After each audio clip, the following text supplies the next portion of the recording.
Hi friends, welcome to షామిన్ institute and welcome to షామిన్ institute daily current affairs. July 22, 2025 ఉన్నటువంటి current affairs మనం discuss చేద్దాం.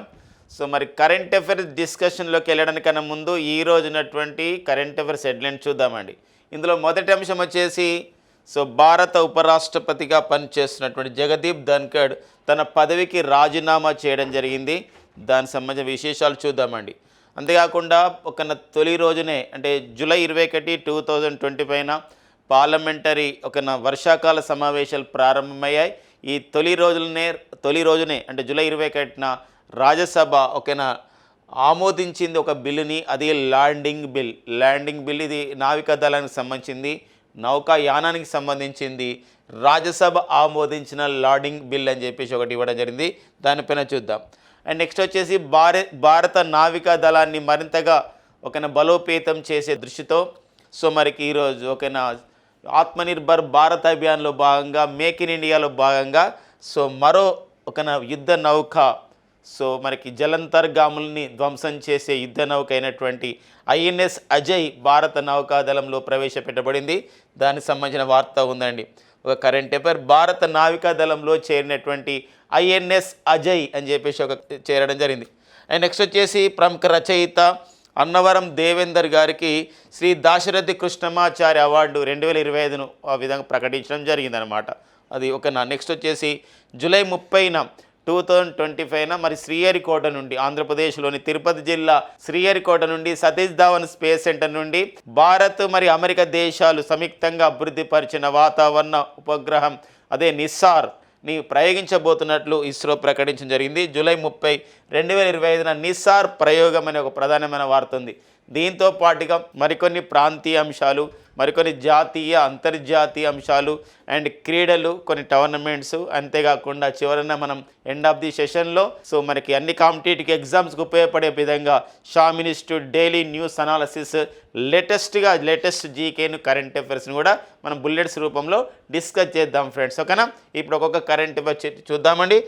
వివరణలోకి వెళ్దాం. First వచ్చేసి మొదటి అంశం వచ్చేసి మనకి ఉపరాష్ట్రపతి పదవికి జగదీప్ ధన్కడ్ రాజీనామా అనే ఒక ప్రధానమైన న్యూస్ మనకు కరెంట్ అఫైర్. మరి భారత ఉపరాష్ట్రపతిగా ఉన్నటువంటి జగదీప్ ధన్కడ్ తను రాజీనామా చేయడం జరిగిందనమాట.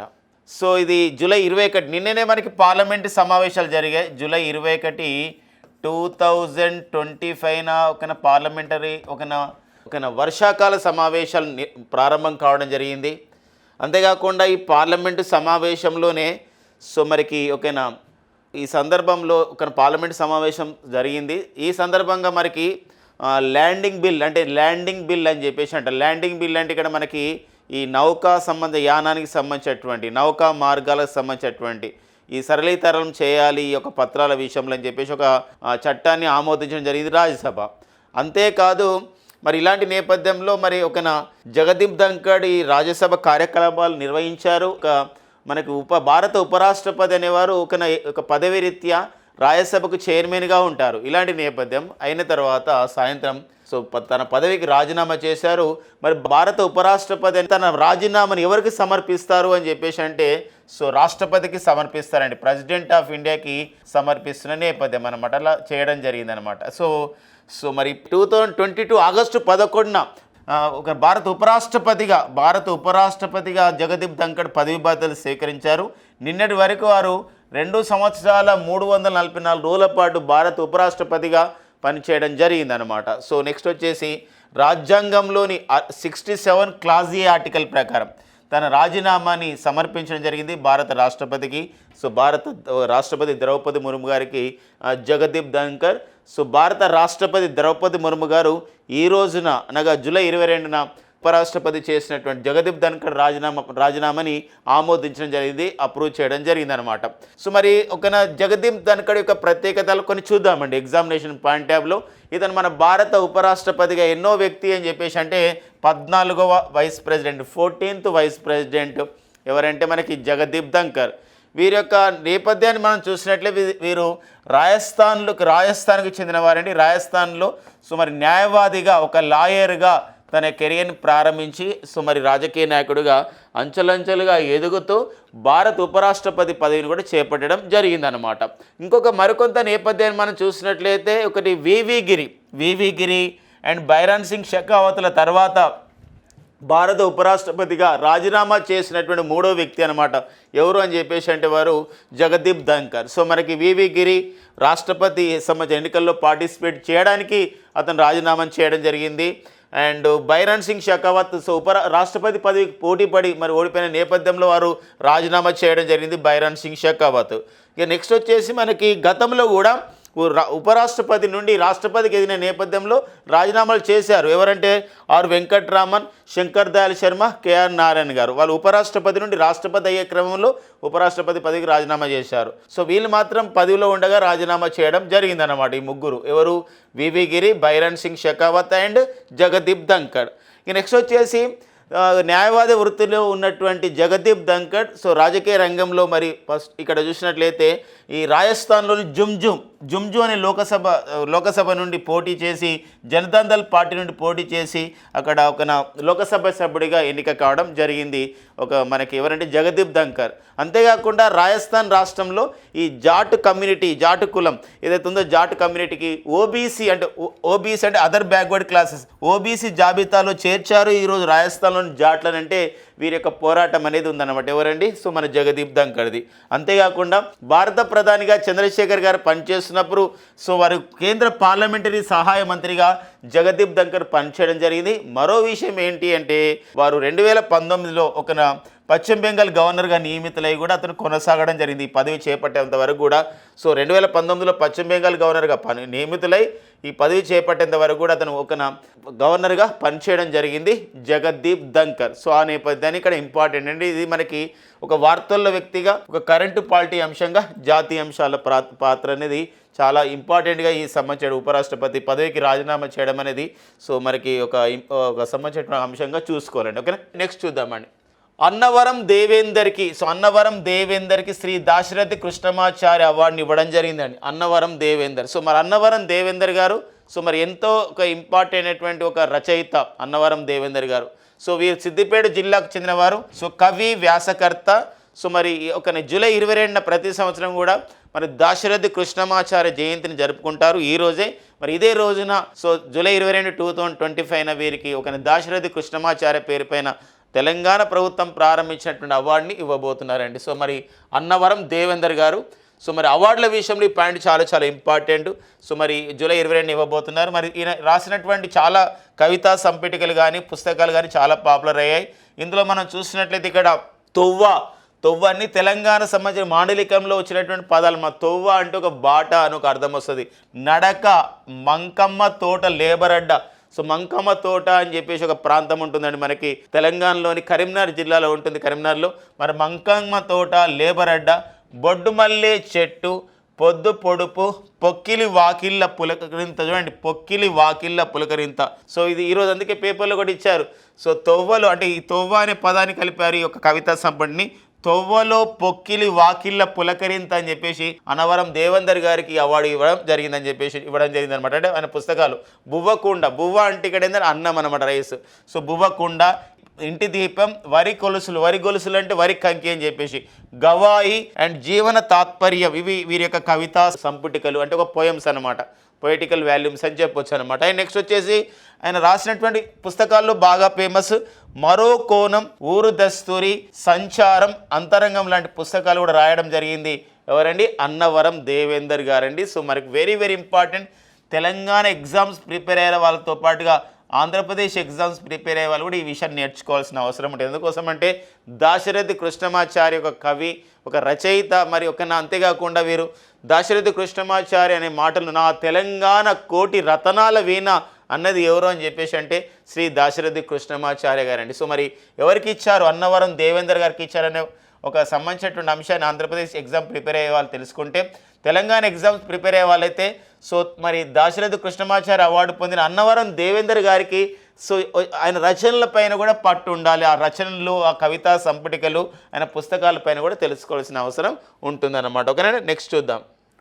నెక్స్ట్ వచ్చేసి మనకి జస్టిస్ యశ్వంత్ వర్మ అభిశంసన ప్రక్రియ ప్రారంభమవుతుందని చెప్పేసి ప్రకటించడం జరిగింది పార్లమెంట్. ఇక్కడ సో ఈ జస్టిస్ యశ్వంత్ వర్మ ఎవరండి మరి ఈ జస్టిస్ యశ్వంత్ వర్మ ఎవరు అని చెప్పేసి అంటే వీరు సో అలహాబాద్ హైకోర్టు ఒక జడ్జి అనమాట. అలహాబాద్ హైకోర్టు జడ్జిగా పనిచేస్తున్నారు. వీరి ఇంట్లో ఒక ఫైర్ యాక్సిడెంట్ అయింది, అగ్ని ప్రమాదం జరిగింది. బట్ అగ్ని ప్రమాదం అయిపోయిన తర్వాత అక్కడ మొత్తం ఫైర్ సిబ్బందికి సంచులల్లో ఒక కరెన్సీ నోట్ల కట్టలు బయటపడ్డాయి. ఇదంతా కూడా అవినీతి సొమ్ము అని ధృవీకరించిన నేపథ్యం అనమాట. అంటే అతను అట్లాంటి ఆరోపణలు ఎదుర్కొన్నారు. ఈ విషయం పైన సో ఇక్కడ ఈ యశ్వంత్ వర్మని అభిశంసించాలి అని చెప్పేసి ఇంపీచ్మెంట్ అని చెప్పేసి అంటాం. ఇంపీచ్మెంట్ అన్నా అభిశంసన అన్నా మనకి సో తొలగించడం, ఆ పదవి నుండి తొలగించడము అని చెప్పేసి అర్థం వస్తుంది. ఇంపీచ్మెంట్ అంటే తొలగించడం అని చెప్పేసి అంటాం, గుర్తుపెట్టుకోండి. సో ఇలా ఒక సంబంధించినటువంటి సుప్రీంకోర్టు జడ్జి కానివ్వండి, ఇతను హైకోర్టు జడ్జి అనుకోండి, సుప్రీంకోర్టు జడ్జి కానివ్వండి, సుప్రీంకోర్టు జడ్జి కానివ్వండి, లేకపోతే ఇంకా మనం చూసినట్లయితే హైకోర్టు జడ్జెస్ కానివ్వండి. సో తొలగించే అధికార అభిశంసన అనేది ఉంటుంది. ఈ అభిశంసన తీర్మానాన్ని తొలగించే తీర్మానాన్ని మనకి లోకసభ రాజ్యసభలో ప్రవేశపెట్టడానికన్నా ముందు లోకసభలో అయితే ఆ ప్రవేశపెట్టే ముందు సో 100 మంది ఎంపీలు సంతకం చేయాల్సి ఉంటుంది. అవును ఇతను అభిశంసించాలి, ఇతను తొలగించాలని చెప్పేసి లోకసభలో అయితే స్పీకర్కి అభిశంసన నోటీసుని ఇస్తున్నప్పుడు ఆ జడ్జిని తొలగించే విషయంలో అయితే ఒక 100 మంది ఎంపీలు సంతకం చేయాలి. అదే రాజ్యసభలో అయితే 50 మంది ఎంపీలు సంతకం చేయాలి అని చెప్పేసి మనకు రూల్స్ అనేది ఉండడం జరిగిందనమాట. అదొక నేపథ్యాన్ని గమనించాల్సినటువంటి అవసరం మనకు ఉంటుందండి. వెరీ వెరీ ఇంపార్టెంట్ అండి ఇది. మరి ఇలాంటి నేపథ్యం అన్నమాట. సో ఇక్కడ ఇంకొక విషయం కూడా ఉందండి. ఇక్కడ మనకి ఒక ఇంపీచ్మెంట్ విషయంలో మనము ఒక సంబంధించినటువంటి జడ్జెస్ని ఇంపీచ్మెంట్ చేయాలంటే నోటీస్ని అంటే ఇక్కడ రాజ్యసభలో లోకసభలో ఒక ఇంతమంది మెంబర్స్ సంతకం చేస్తేనే అది ఒక నోటీస్గా తీసుకుంటారనమాట. అలాంటప్పుడు లోకసభ అండ్ రాజ్యసభలో లోకసభలో అయితే 100 మంది సంతకం చేయాలి. పలానా వ్యక్తిని యశ్వంత్ వర్మని అభిశంసన చేస్తున్నాం, ఆ నోటీసు పంపిస్తున్నాం అని చెప్పేసినప్పుడు లోకసభలో ఒక 100 మంది అండ్ రాజ్యసభకు 50 మంది ఇచ్చారు. ఈసారి లోకసభ స్పీకర్కి 152 మంది ఎంపీలు సంతకం చేశారు జస్టిస్ యశ్వంత్ వర్మ అభిశంసన ప్రక్రియ ప్రారంభించాడని చెప్పేసి. రాజ్యసభలో అయితే 63 మంది సభ్యులు ఆ విధంగా సంతకాలు చేసి ఇవ్వడం జరిగింది. అంటే వీటికన్నా ఎక్కువగా ఉండడం జరిగింది అనమాట. ఇదొక అంశం. అయితే భారత రాజ్యాంగంలో సో మన ఇండియన్ కాన్స్టిట్యూషన్లో 124 అండి 124 ఆర్టికల్ 124 గుర్తుపెట్టి 124 భారత రాజ్యాంగంలోని 124 ఆర్టికల్ సో ఎవరి గురించి తెలియజేస్తుంది. 124 ఆర్టికల్ క్లాస్ 4 కానివ్వండి, 124 ఆర్టికల్ క్లాస్ 5 అనేది ఎవరి గురించి తెలుస్తుందంటే సుప్రీంకోర్టు జడ్జి. మరి సుప్రీంకోర్టు జడ్జిని ఎలా అభిశంసన చేయాలి అని విషయం గురించి చెప్తుంది ఏంటంటే 124 క్లాస్ 4 అండ్ 124 క్లాస్ 5 ఆర్టికల్. అదే మరి హైకోర్టు జడ్జిని ఎలా అభిశంసన చేయాలి అని చెప్పేసి తెలియజేస్తున్నటువంటి ఆర్టికల్ ఏంటి అని చెప్పేసి అంటే 218 ఆర్టికల్ అనే విషయాన్ని ఇక్కడ మనం గుర్తుపెట్టుకోవాలన్నమాట. ఇలాంటి నేపథ్యంలో అభిశంసన ప్రక్రియను ప్రారంభిస్తున్నట్లు ప్రకటించారు లోకసభ స్పీకర్ అండ్ ఇక్కడ రాజ్యసభ చైర్మన్ హోదాలో ఉన్నటువంటి నిన్నటి మరి జగదీప్ ధంకర్ ఉపరాష్ట్రపతికి పదవికి రాజీనామా చేయడానికన్నా ముందే ప్రకటించడం జరిగిందనమాట. ఇలాంటి నేపథ్యం మరొక కీలకమైన అంశం మనకుంది. అభిశంసన తర్వాత అభిశంసన ప్రక్రియలో భాగంగా ఏం చేస్తారంటే సో ఇక్కడ లోకసభ స్పీకర్ అండ్ రాజ్యసభ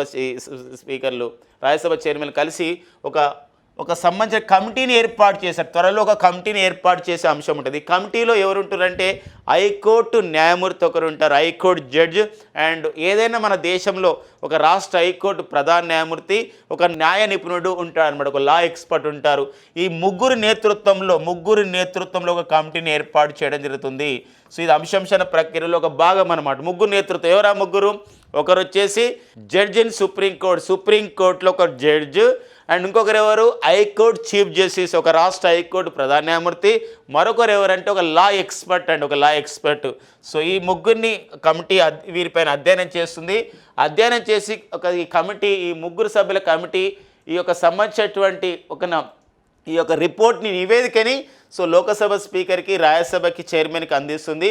అప్పుడు రాజ్యసభ చైర్మన్ లోకసభ స్పీకర్లు తమ సంబంధించినటువంటి ఈ కమిటీ ఇచ్చినటువంటి రిపోర్ట్ని సో సభ్యుల ముందు పెడతారు. సభ్యులు దాన్ని ఏం చేయాలంటే 2/3 ఇట్లా ఆమోదించాల్సినటువంటి అవసరం ఉంటుంది. మూడిట్లో ఒక ఇట్లా 2/3 ఆమోదించాల్సినటువంటి అవసరం ఉంటుందన్నమాట. ఇది మెజార్టీ, హాజరైనటువంటి సభ్యులు ఎంత మెజార్టీ చూపించాల్సిన అవసరం మనకు ఉంటుందన్నమాట.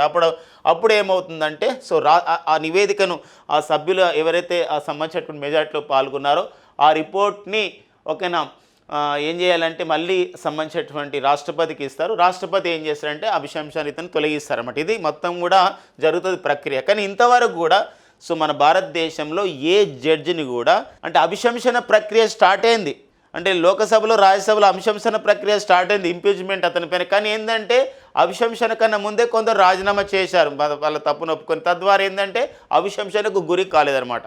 సో మరి మన భారతదేశంలో ఇప్పటివరకు అభిశంసనకు గురైనటువంటి సంబంధించినటువంటి జడ్జిలలో ఒక న్యాయమూర్తులలో ఉన్నవారు ఎవరంటే ఫస్ట్ ఎవరంటే రామస్వామి గారు, జస్టిస్ వి రామస్వామి అండి. మరి justice V Ramaswamy Punjab and Haryana supreme court ప్రధాన న్యాయమూర్తిగా పనిచేసిన రామస్వామి సో అవినీతి ఆరోపణలు రావడం ద్వారా సో ఇతని పైన రావడం జరిగింది అభిశంసన. జస్టిస్ వి రామస్వామి గారు అభిశంసన ఎదుర్కొన్నారు. కానీ అంతకన్నా ముందే ఇతను ఏం చేశాడంటే తన పదవికి రాజీనామా చేయడం జరిగిందనమాట. తర్వాత కాలంలో జేబీ పార్దివాలా కూడా ఇలాంటి ఎదుర్కోవడం జరిగింది, అభిశంసన ప్రక్రియను ఎదుర్కోవడం. కానీ అతను రాజీనామా చేయడం జరిగింది. తర్వాత జస్టిస్ దినకరన్ గారు కూడా ఇలా సంబంధించినటువంటి ఎదుర్కోవడం జరిగింది. అండ్ 2011లో కూడా జస్టిస్ దినకర్తో పాటు ఇతను సిక్కింకి ప్రధాన న్యాయమూర్తిగా పనిచేసిన వారు సమిత్ర సేన్ అండి, ఇతను ఒక వెస్ట్ బెంగాల్కి ప్రధాన న్యాయమూర్తిగా పనిచేసిన వీరందరూ కూడా అభిశంసన ప్రక్రియ కన్నా ముందే కొందరు రాజీనామా చేయడం. ఇలాంటి నేపథ్యంలో సో మొత్తం పూర్తిగా భారత రాష్ట్రపతి చేత అభిశంసన ద్వారా తొలగించబడలేదన్నమాట ఏ న్యాయమూర్తి ఏ జడ్జి కూడా. సో అభిశంసన మాత్రం ఎదుర్కొన్నారు వీళ్ళందరూ. ఇప్పుడు వారితో పాటు యశ్వంత్ వర్మతో పాటు నిన్నటి రాజ్యసభ మీటింగ్లో మరొక విషయం తెలిసింది ఏంటంటే జస్టిస్ శేఖర్ యాదవ్ పైన ఒక రాజ్యసభలో గతంలో అభిశంసన నోటీస్ ఇచ్చాం. మరి శేఖర్ యాదవ్ గతంలో ఇతను కూడా అంతే, యశ్వంత్ వర్మ అలహాబాద్ హైకోర్టు జడ్జి అండి.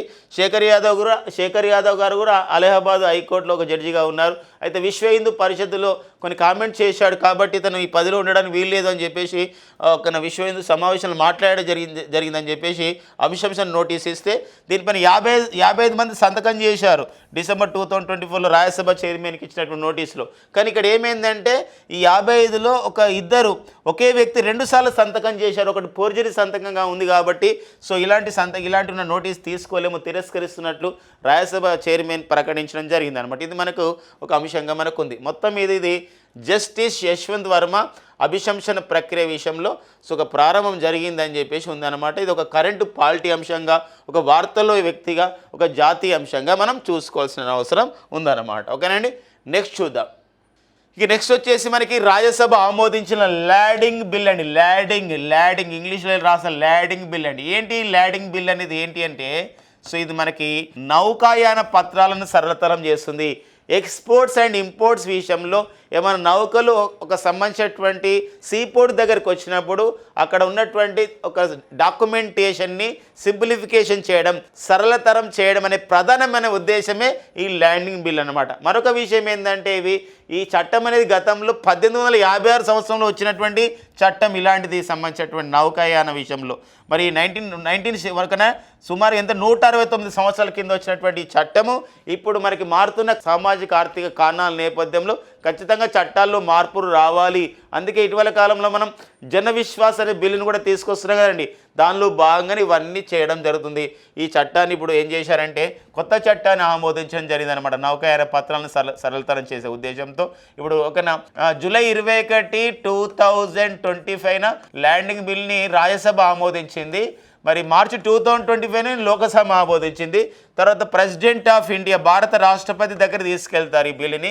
అప్పుడు ఇతను సంతకం చేస్తాడు. అప్పుడు ఏమైతుందంటే బిల్లు చట్టంగా మారుతుంది అనమాట. తద్వారా ఏమైతుందంటే నౌకా సంబంధించిన విషయంలో ఈ ఎక్స్పోర్ట్స్ ఇంపోర్ట్స్ విషయంలో సో మన ట్రాన్స్పోర్ట్ సిస్టంలో చాలా మనకు సింప్లిఫికేషన్ అనేది సరళతరం అయ్యి మరింతగా మనకు ఎక్స్పోర్ట్స్ ఇంపోర్ట్స్ అనేది నౌకా మార్గం ద్వారా జరుగుతున్నదని చెప్పేసి ఈ బిల్లు పాస్ అయిన సందర్భంలో కేంద్ర ఓడరేవుల శాఖ మంత్రి అయినటువంటి union shipping minister and seaports minister అయినటువంటి సర్బానంద సోనోవాల్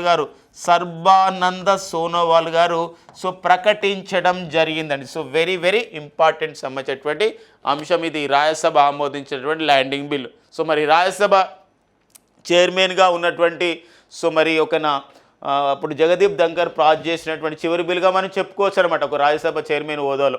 ఎందుకోసం దీని తర్వాత మళ్ళీ అతను సాయంత్రం ఏం చేశారంటే రాజీనామా చేయడం జరిగింది. సో జగదీప్ ధంకర్ గారు రాజ్యసభ చైర్మన్గా. సో మరి ఇలాంటి నేపథ్యంలో మరి రాజ్యసభకు డిప్యూటీ చైర్మన్ ఇప్పుడు ఆ పదవిలో ఆ సంబంధించిన నిర్వహణ చేస్తూ ఉంటారు. మరి రాజ్యసభ డిప్యూటీ చైర్మన్ ఎవరు ప్రజెంట్ అంటే హరివంశ్ నారాయణ్ సింగ్ అనేవారు సో మరి రాజ్యసభకు డిప్యూటీ చైర్మన్గా పనిచేస్తున్నారండి. So deputy chairman of the Rajya Sabha వచ్చేసి హరివంశ్ నారాయణ్ సింగ్ అనే విషయం గమనించండి. ఇక నెక్స్ట్ కరెంట్ అఫైర్ చూద్దామండిగా. సో కేరళ మాజీ ముఖ్యమంత్రి విఎస్ అచ్యుతానందన్ సో మరి 101 సంవత్సరాల వయసులో మరి అతను సో చనిపోవడం జరిగిందండి, కన్నుమూత. మరి సిపిఎం వ్యవస్థాపక సభ్యులు ఒకరు. 1964లో మరి CPM communist party of India Marxist party ఏర్పాటు చేయడం జరిగింది. అంటే సిపిఐలో కమ్యూనిస్టు పార్టీ ఆఫ్ ఇండియాలో విభేదాలు రావడంతో చీలిక రావడంతో సిపిఎంని స్థాపించారు సిపిఎం పార్టీ. మరి సిపిఎం పార్టీ 32 మంది అందులో స్థాపించడంలో బలమైన పాత్ర పోషించారు. వారిలో ఒకరు వచ్చేసి ఎవరండి, విఎస్ అచ్యుతానందన్. మరి కేరళకు ముఖ్యమంత్రిగా పనిచేశారు. కేరళకి శాసనసభకి 7 సార్లు 1967 నుండి 7 సార్లు కూడా ఎమ్మెల్యేగా మెంబర్ ఆఫ్ లెజిస్లేటివ్ అసెంబ్లీగా వీరు ఒక ఎమ్మెల్యేగా ఎన్నిక కావడం జరిగిందనమాట. ఓకేనండి. సో మరి వీరు విఎస్ అచ్యుతానందన్ ఏ రాష్ట్ర ముఖ్యమంత్రి అలా క్వశ్చన్ అడిగే అవకాశం మనకు ఉంటుందండి. So CPI party and CPM party ఒకసారి మనకి ఒక బిట్ వచ్చిందండి. సిపిఎం పార్టీ సింబల్ ఏంటన్నాడు. సిపిఎం పార్టీ సింబల్ ఏంటి అని చెప్పేసి అన్నాడండి. ఇక్కడ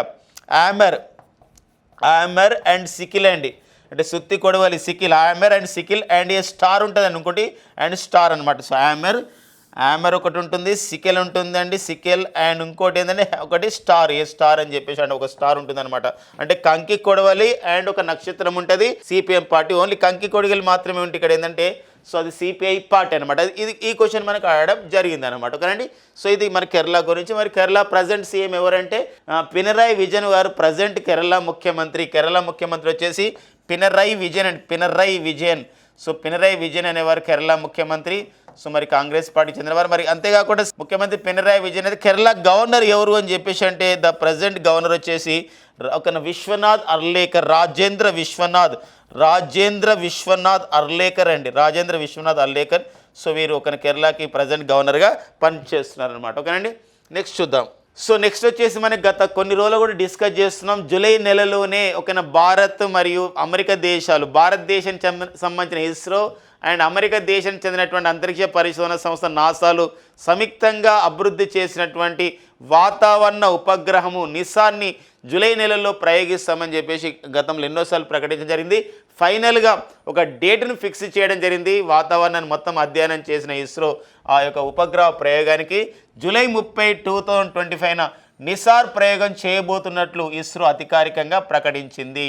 నిసార్ అబ్రివేషన్లోనే అది మొత్తం అర్థం దాగుంది. నిసార్ అంటే ఏంటి అని చెప్పేసి అంటే నాసా, ఎన్ అంటే అండ్ ఐ అంటే ఇస్రో అండి. NASA ISRO synthetic aperture radar అని చెప్పేసి అంటామండి. Synthetic aperture radar. So synthetic aperture radar అండి. సో మరి ఇది మనకి 2392 కిలోలు ఉన్నటువంటి ఒక సంబంధించిన ఉపగ్రహం అండి నిసార్ ఇది. మరి దీన్ని GSLV F-16 అనే రాకెట్ ద్వారా దీన్ని ప్రయోగించబోతున్నారు. మరి ఎక్కడి నుండి ప్రయోగించబోతున్నారు? ఆంధ్రప్రదేశ్లోని తిరుపతి జిల్లా శ్రీహరికోటలో ఉన్నటువంటి Satish Dhawan space centre and SDSC Satish Dhawan space centre. గతంలో దీన్ని ఎలా పిలిచేవారంటే Sriharikota high altitude range Satish Dhawan space centre నుండి సో మరి ప్రయోగించబోతున్న నేపథ్యం అనమాట. మరి ఇలాంటి సంబంధించినటువంటి ఈ నిసార్ ఉపగ్రహాన్ని ఆ రోజు GSLV geosynchronous launch vehicle F-16 అంటాం. అంటే జియో సింక్రనస్ లాంచ్ వెహికల్ అంటే ఇక్కడ సన్ సింక్రనస్ ఆర్బిట్ అంటే ఇక్కడ ఏంటంటే సూర్యుని యొక్క క్రమానుగతిలో దీన్ని ప్రవేశపెట్టబోతున్నారు. సూర్యుని యొక్క కక్షలో మనం చూసినట్లయితే 743 కిలోమీటర్ల సంబంధించినటువంటి ఒక సూర్యుని యొక్క క్రమానుగత కక్షలో ఆర్బిట్లో ప్రవేశపెట్టబోతున్నారు. ప్రతి 12 రోజులకు ఒకసారి మొత్తం కూడా ప్రపంచ వాతావరణాన్ని ఇది మొత్తం కూడా మొత్తం ప్రపంచాన్ని చుట్టి అధ్యయనం చేస్తుందన్నమాట. వాతావరణ సమాచారం, వరదల సమాచారం, వాల్కనోస్ ఎరప్షన్ అంటే ఇక్కడ అగ్ని పర్వతాలు విస్ఫోటనం చెందడం, ఇలా న్యాచురల్ కలామిటీస్, ఇలా అన్ని సమాచారాన్ని, వాతావరణ సమాచారాన్ని ఒక సెంటీమీటర్ భూమిపైన 1 సెంటీమీటర్ వరకు రిజల్యూషన్స్ నా విధంగా అందిస్తుంది, ఆ ఫోకస్గా చేస్తుంది. కారణం ఏంటి అని చెప్పేసి అంటే ఇందులో మనకు ఒకటి ఉంటుందండి. ఏముంటుంది ఇందులో అంటే డ్యూయల్ సింథటిక్ అపర్చర్ రాడార్ అని ఉంటుందండి. ఇక్కడ మనకు అపర్చర్ అంటే రాడార్, ఈ డ్యూయల్ సింథటిక్ అపర్చర్ రాడార్ ఉండడం వల్ల, డ్యూయల్ అంటే అర్థం ఏంటంటే 2 అనమాట. 2 ఏంటంటే ఇక్కడ ఏంటంటే ఇక్కడ ఎస్ బ్యాండ్ అని చెప్పేసి అంటామండి, అండ్ నెక్స్ట్ వచ్చేసి ఎల్ బ్యాండ్ అని చెప్పేసి అంటాం. ఇందులో మరి ఈ ఎస్ బ్యాండ్ అంటే ఈ సంబంధించినటువంటి ఒక రాడార్ సిస్టానికి అనుసంధానం అయితే, రాడార్ అంటే మనందరికీ తెలుసు రేడియో డిటెక్షన్ అండ్ రేంజింగ్ అని చెప్పేసి అంటాం. ఈ ఎస్ బ్యాండ్ అనేది మన భారతదేశం చెందింది. ఎల్ బ్యాండ్ అనేది ఏంటంటే ఇక్కడ నాసా అమెరికాకు చెందింది అనమాట. ఈ సంబంధించిన సమాచారాన్ని రాడార్ ద్వారా మొత్తం భూ వాతావరణాన్ని పరిశీలించి ఇక్కడ మనకి ఒక సమాచారాన్ని మరింతగా మనకి ఆ విధంగా ఇస్తున్నాయి అనమాట వాతావరణ విషయంలో. మరి నిసార్ ప్రయోగం మనం సక్సెస్ కావాలని కోరుకుందాం. సక్సెస్ అవుతుంది. ఎందుకోసం అంటే శ్రీహరికోట నుండి చేసే ప్రయోగాలు దాదాపుగా సక్సెస్ అయిన నేపథ్యమే ఎక్కువగా సక్సెస్ రేట్ ఉన్న నేపథ్యం అనమాట. మరి ఇక్కడ సతీష్ ధావన్ స్పేస్ సెంటర్ అని చెప్పేసి అంటున్నాం కాబట్టి సతీష్ ధావన్ స్పేస్ సెంటర్కి ప్రజెంట్ డైరెక్టర్గా ఎవరున్నారు అని చెప్పేసి అంటే రాజన్ అర్ముగం అండి. రాజన్ అర్ముగం అనేవారు సతీష్ ధావన్ స్పేస్ సెంటర్కి డైరెక్టర్గా ఉన్నటువంటి నేపథ్యం అనమాట ఇదండి. ఓకేనా? ఇది మరి జూలై 30, 2020 పైన మరింత ఇన్ఫర్మేషన్ నిసార్ ప్రయోగం గురించి మనం చెప్పుకునే ప్రయత్నం చేద్దామండి. ఓకేనా? నెక్స్ట్ చూద్దాం. నెక్స్ట్ వచ్చేసి మరొక అంతర్జాతీయ విషయం అండి. మనకి ఇక్కడ టిబెట్లో మనకి చైనా ఏం చేస్తుంది అని చెప్పేసి అంటే టిబెట్లో బ్రహ్మపుత్ర నది పైన ఈ నైంగ్జీ అనే నగరంలో ఒక భారీ జల విద్యుత్ ప్రాజెక్ట్, ఒక పెద్ద హైడ్రో పవర్ ప్రాజెక్ట్ని, హైడ్రో పవర్ అంటే ఏంటంటే ఇది electricity generated from the water, మనం హైడ్రో పవర్ అని చెప్పేసి అంటాం. అలాంటి ఒక జల విద్యుత్ ప్రాజెక్ట్ నిర్మిస్తుంది అనమాట. ఇలా మొన్ననే రీసెంట్గానే జూలై 19, 2025 చైనా ప్రధాని అయినటువంటి ఎవరండి లీ కియాంగ్ దీన్ని ప్రారంభించడం జరిగింది.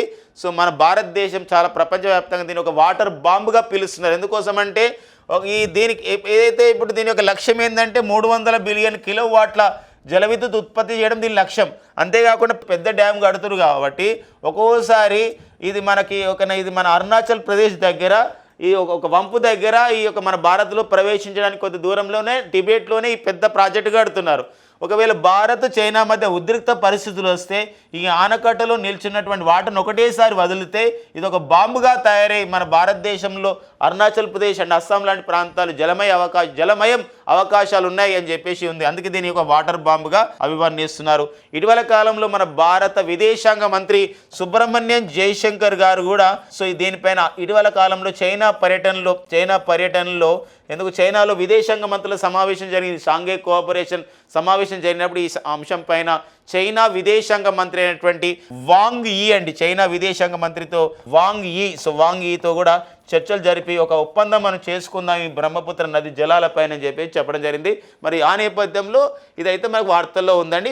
మనం చూసుకోవాలి ఏ ప్రాంతం కడుతున్నారు ఏంటది చూసుకోవాలండి. ఓకేనా? నెక్స్ట్ చూద్దామండి. ఫ్రెండ్స్ మనకు తెలుసు ఇటీవల కాలంలో మన భారత రాజ్యాంగంలోని 80వ ఆర్టికల్ మరి what that 80 article deal with Indian constitution అంటే president of India can nominated 12 members అనమాట. రాజ్యసభకి ఎంతమంది మెంబర్స్ నామినేట్ చేస్తారంటే వివిధ రంగాలకు చెందినటువంటి 12 మంది సభ్యులను ఏం చేస్తారంటే నామినేట్ చేస్తారు. ఒక నామినేట్ అంటే రాజ్యసభకు ఎన్నిక చేయబడతారు. ఇలాంటి క్రమంలోనే ఉజ్వల్ నికమ్ని ఒక న్యాయవాది అయినటువంటి ఉజ్వల్ నికమ్ని నామినేట్ చేయడం జరిగింది రాజ్యసభ సభ్యుడిగా. మీనాక్షి జైన్ అండి ఒక సంబంధించినటువంటి చరిత్రకారిని, ఒక హిస్టోరియన్ అయినటువంటి మీనాక్షి జైన్ని నామినేట్ చేయడం జరిగింది. హర్షవర్ధన్ శ్రింగ్లా మాజీ ఐఎఫ్ఎస్ అధికారి హర్షవర్ధన్ శ్రింగ్లా గతంలో అమెరికాలో భారత రాయబారిగా కూడా పనిచేశారు. హర్షవర్ధన్ శ్రింగ్లాని ఆ విధంగా చేయడం జరిగింది. సో మరి నామినేట్ చేశారు. వీరి తర్వాత మనకి ఒక కేరళకు చెందినటువంటి సదానందన్ మాస్టర్ను కూడా నామినేట్ చేశారు. సదానందన్ మాస్టర్ అని చెప్పేసి అంటాం. అయితే ఇందులో ఉజ్వల్ నికమ్ కాకుండా మీనాక్షి జైన్, హర్షవర్ధన్ శ్రింగ్లా, సదానందన్ అండ్ నెక్స్ట్ వచ్చేసి ఇక్కడ జితేంద్ర ప్రసాద్ బైషా అస్సాం గణపరిషత్ నుండి ఎన్నిక కాబడ్డ రాజ్యసభ సభ్యుడు, భారతీయ జనతా పార్టీ నుండి ఎన్నిక కాబడ్డ కనాద్ పురకాయస్థ. సో ఈ ఐదుగురు కూడా మీనాక్షి జైన్, సదానందన్ మాస్టర్, హర్షవర్ధన్ శ్రింగ్లా, ఈ ఐదుగురు కూడా సో మనకి నిన్ననే అంటే జూలై 21 2025 వీరు రాజ్యసభ సభ్యులుగా ప్రమాణం చేయడం జరిగింది. ఇది ఒక్కోసారి క్వశ్చన్స్ అడుగుతున్నాడు. జూలై 2025లో ఎంతమంది రాజ్యసభకి నామినేట్ చేయబడ్డారు అంటే నలుగురు నామినేట్ చేయబడ్డారు. ఎంతమంది ఆ ప్రమాణ స్వీకారం చేశారంటే ఈ రోజున ప్రమాణ స్వీకారం చేసిన వాళ్ళు ఐదుగురు. మరో ప్రమాణ స్వీకారం చేసే వ్యక్తి ఎవరండి? ఉజ్వల్ నికమ్. కానీ ఈ నెంబర్స్ మాత్రం గుర్తుపెట్టుకోవాల్సిన అవసరం మనకి ఉంటుందండి. ఓకేనా, నెక్స్ట్ చూద్దాం. ఈ నెక్స్ట్ వచ్చేసి మనకి భారత నావికా దళంలో చేరినటువంటి ఐఎన్ఎస్ అజయ్ అండి. సో మరి ఐఎన్ఎస్ అజయ్ యొక్క ప్రత్యేకత ఏంటంటే ఇది జలంతర్గామ్లని విధ్వంసం చేసే యుద్ధ నౌక. ఇది ఏంటంటే ఇక్కడ యాంటీ సబ్మెరైన్ అని చెప్పేసి అంటాం. యాంటీ సబ్మెరైన్ అంటే సబ్మెరైన్స్ అంటే ఇక్కడ జలంతర్గాములని విధ్వంసం చేస్తుంది. అందుకే చూడండి, శత్రు దేశాల జలంతర్గాములని ధ్వంసం చేసే యుద్ధ నౌక. ఇది మనకి కోల్కత్తాలో ఉన్నటువంటి ఒక garden reach ship builders and engineers వాళ్ళు భారత ప్రభుత్వ రంగ సంస్థ వీళ్ళు అభివృద్ధి చేయడం జరిగింది. మరి ఇది మన భారత నావికా దళంలో ప్రవేశపెట్టడం జరిగింది. మరి వైస్ అడ్మిరల్ భారత నావికా దళంలో అయినటువంటి ప్రధాన అధికారి అయినటువంటి vice admiral Kiran Deshmukh so దీన్ని ఆ విధంగా చేయడం జరిగింది అనమాట. దాన్ని అందులో ప్రవేశపెట్టడం జరిగింది మన నావికా దళంలో. ఇది ఏ రకమైన ఈ ఐఎన్ఎస్ అజయ్ అనేది ఏ రకమైనటువంటి ఒక యుద్ధ నౌక అని చెప్పేసి అంటే ASWSWC అంటారు. అంటే ఇక్కడ anti submarine warfare shallow water craft అని చెప్పేసి అంటామండి. షల్లో వాటర్ క్రాఫ్ట్ అంటే ఇది షల్లో వాటర్ క్రాఫ్ట్ అంటే ఏంటంటే ఇది ఒక క్రాఫ్ట్ అంటే యుద్ధ విమానం లాగా మనం అర్థం చేసుకోవచ్చు. అంటే ఇది ఏంటంటే ఇది ఉపరితలం పైన ఉంటుంది, సముద్ర ఉపరితలం పైన ఉంటుంది, సముద్రం లోతుకెళ్ళి కూడా అది ఏం చేస్తుందంటే జలంతర్గాములను ధ్వంసం చేస్తుంది. అందుకని షల్లో వాటర్ క్రాఫ్ట్ అని చెప్పేసి అంటాం.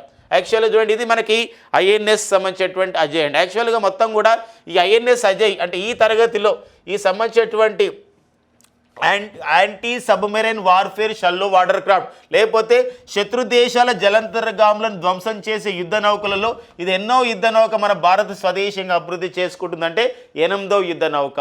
ఇందులో 2 తరగతులు ఉన్నాయండి, 2 క్లాసెస్ అనమాట టెక్నాలజీ పరంగా. ఒకటి ఐఎన్ఎస్ అర్నాల్ అంటాం, ఇంకోటి ఐఎన్ఎస్ మహే అని చెప్పేసి అంటాం. ఇప్పుడు తయారు చేసింది ఐఎన్ఎస్ అజయ్ అనేది దేనికి రకానికి చెందిందంటే ఐఎన్ఎస్ అర్నాల తరగతికి చెందింది. ఈ ఐఎన్ఎస్ అర్నాల తరగతిలో సో ఇది అజయ్ అన్నమాట. దీనికన్నా ముందు అభయ్ అనేది రావడం జరిగింది. ఇలా ఐఎన్ఎస్ అజయ్ మొత్తం ఒక 5 రావడం జరిగింది. మొత్తం INS Arnal, INS Ajay, INS Abhay. So ఇది ఐఎన్ఎస్ అర్నాల్, ఇది garden reach ship builders engineers వాళ్ళు తయారు చేశారు. ఐఎన్ఎస్ మహేలో 3 వచ్చినాయి అనమాట. ఇది సిఎస్ఎల్ అంటే కొచ్చిన్ షిప్ యార్డ్ లిమిటెడ్ అని చెప్పేసి అంట. కొచ్చిన్ షిప్ యార్డ్ లిమిటెడ్ అంటే ఎక్కడ ఉంటుందండి? ఇది షిప్ యార్డ్ లిమిటెడ్ అంటే ఇది మన కేరళలో ఉంటుంది. గుర్తుపెట్టుకోండి, ఇది మనకు ఆత్మనిర్భర్ భారత్ అభియాన్ అని చెప్పేసి అంటాం. ఇండిజినస్గా మనం తయారు చేసాం, స్వదేశీ పరిజ్ఞానంతో తయారు చేసాం, మేక్ ఇన్ ఇండియాలో భాగంగా తయారు చేసాం. Very very important. ఇటీవల కాలంలో సో మనకి ఐఎన్ఎస్ అజయ్ని మనము భారత నావికా దళంలో చేర్చడం జరిగింది. ఇది ఏ రకమైన యుద్ధ నౌక అంటే శత్రు దేశాల జలంతర్గాములని ధ్వంసం చేసే యుద్ధ నౌక. మరి దీనికి ఏమని పేరు ఇంగ్లీష్లో అయితే anti submarine warfare shallow water craft అని చెప్పేసి మనం అంటామండి. ఇందులో ఎన్ని తరగతుల జలంతర్గాములు ఉన్నాయి? 2 ఉన్నాయి, ఐఎన్ఎస్ అర్నాల, ఐఎన్ఎస్ మై.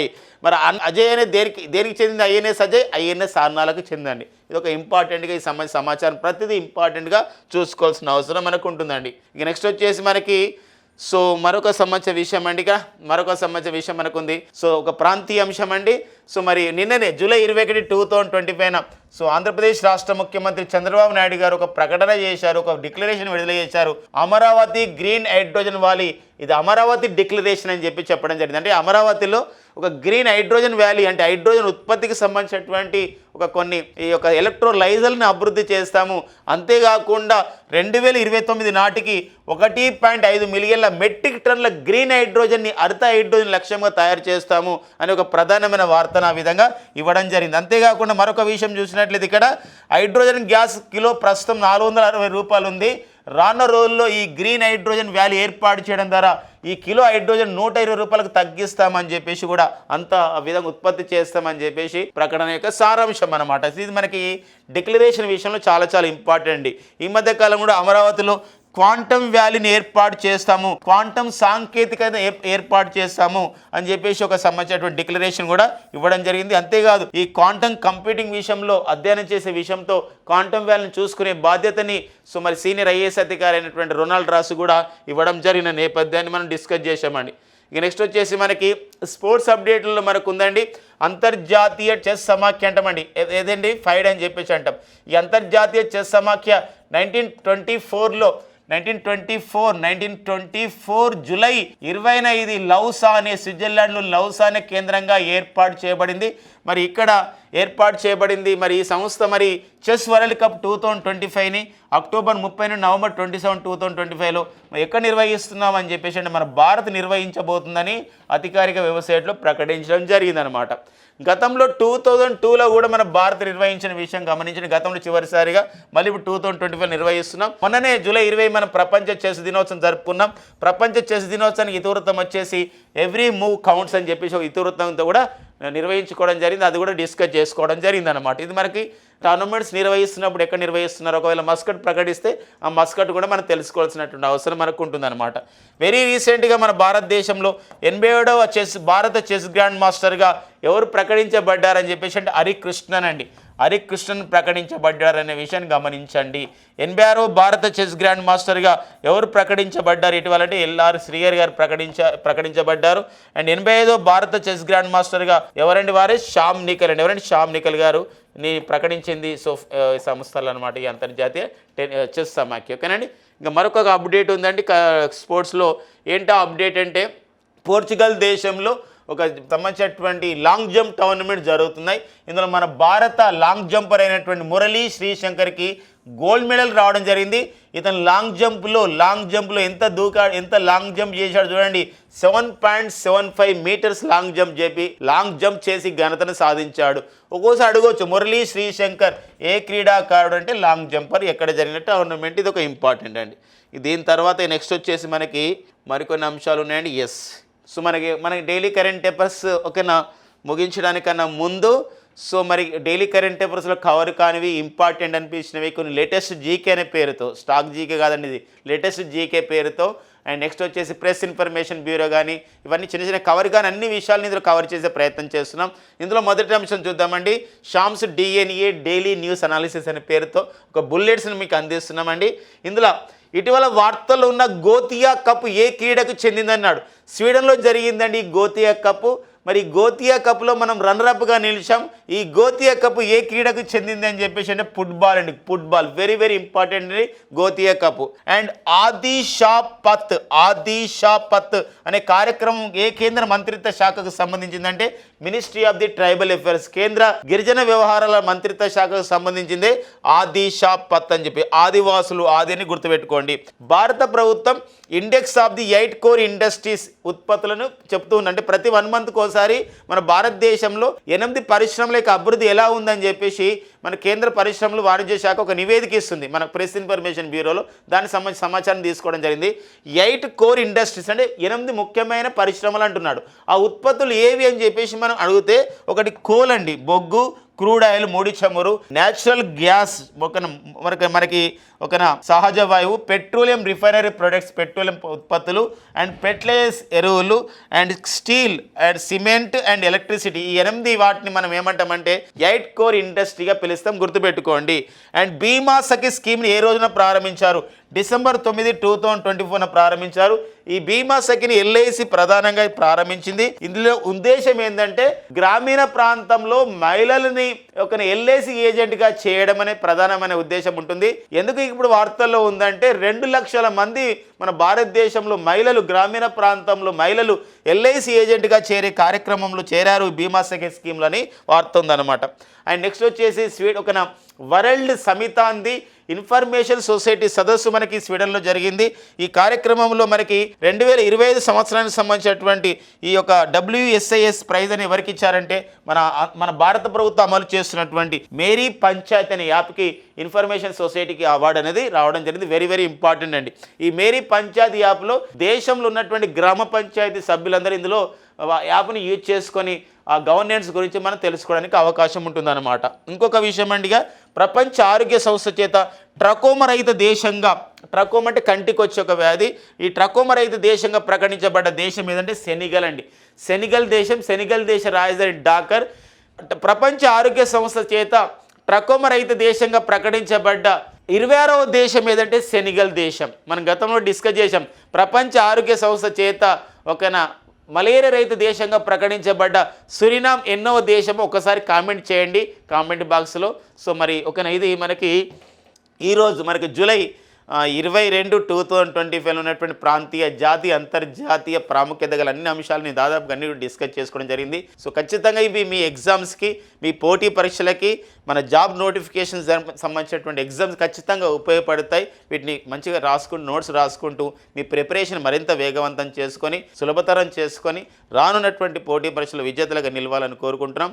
ఈ కంటెంట్ మీకు నచ్చినట్లయితే ఒక లైక్ చేయండి, దాంతోపాటుగా షేర్ అండ్ సబ్స్క్రైబ్ కూడా చేయండి.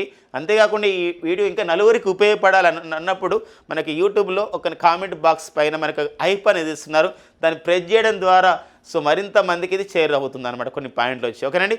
Thank you friends and all the best.